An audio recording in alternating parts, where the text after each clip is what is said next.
How'd it feel to get out there again in front of a half crowd, I guess, full crowd, I guess? It felt great. Yeah, it didn't feel half to me, I'll say that. You know, it was a great atmosphere. I expected it. You know, I know our fans are passionate. I know people wanted to get back out here and watch some football, so it was good. What did you really want to get out of this spring? When you look at going into your fourth year as a starter now, I mean, what was your goal this spring? I wanted to elevate my leadership, find a way to encourage the guys and drive our unit and be successful. And if things weren't going our way, find a way to turn that around. So that was my first kind of checkpoint I wanted to hit. Secondly, I want to get better myself, just accuracy, decision-making. I think you can always get better at those things. So for Dusko and the rest of the Qs, we've been hammering home on that. And then ball security. Turnovers have been a problem, and it's definitely been a point of emphasis this spring for us. Coach Frost said he's glad he wasn't playing quarterback today because that wind. I mean, how much did it affect you, and did it bother you at all today? Yeah, there were times, but it's my fourth year here, and I can't use wind as an excuse, so I'm not going to. You know, it is what it is. It's windy in Nebraska. Got to find a way to throw the ball. So, yeah, I'll leave it at that. Looks like you and Samori have pretty good chemistry already. A couple weeks ago when we talked to him, you were saying that you were a big reason why you wanted to come here in the first place. I guess, can you just talk about the relationship building with you and him throughout the course of the spring?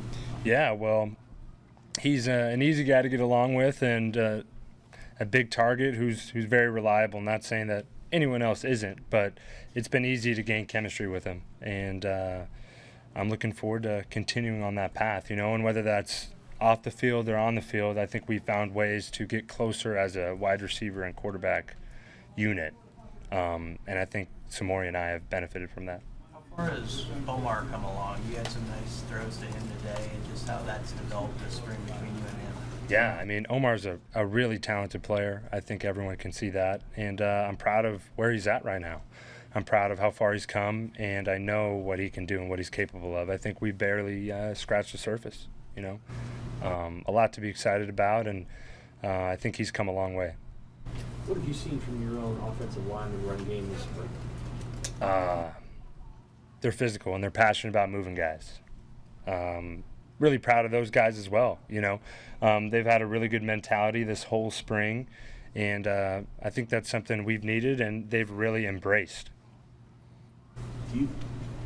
I mean, you could be handing off to, frankly, any of 7 running backs. I mean, there's so many guys still in competition. How does that work for you? Like, how do you deal with just different guys all the time, and the relationship that you got to have when you're handing the ball off, all that stuff? Talk about ball security. It can't always be easy to hand off to 7 different dudes. For sure. And I'd be lying to you if I said it's not something we're still working on. You know, it's something you always have to work on.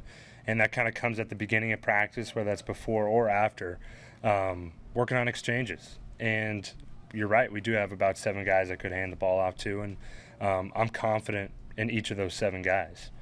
I know they'll get the job done, and I know Coach Held will get them right. I know you get asked this sometimes, but what is it? How helpful is it to you and the offense to face a defense that's that veteran and looks pretty locked in? Yeah, I mean, it is helpful, and there's a certain standard you have to play to if you want to have a good day.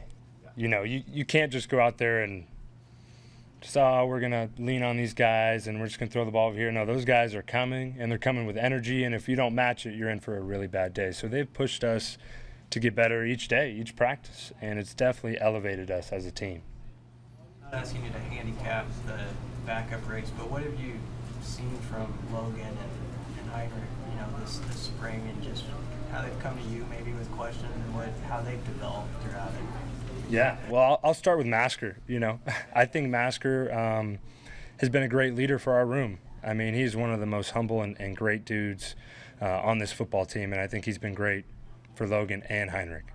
Heinrich is very talented. I think he has a great arm, and he's learning the offense just like I did when I was first here as an early enrollee, and that can be hard, but he's handled it really well. Logan, I think he's really come a long way as well this spring, kind of coming into his own and finding his voice and finding his arm. So I can't give you any answers because I don't know. I think they're both doing a really good job and Verdue is on those guys to meet the standard that we need to be at.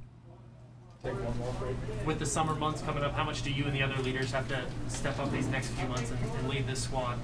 100%. We do, no doubt, because we have definitely made some progress this spring and we can't lose it. So after the break, because I think everyone needs a little bit of a break, mental, physical, there's a group of us that are going to hop on and push this thing forward. And we feel really good about that, and we're passionate about where we're at and where we need to be.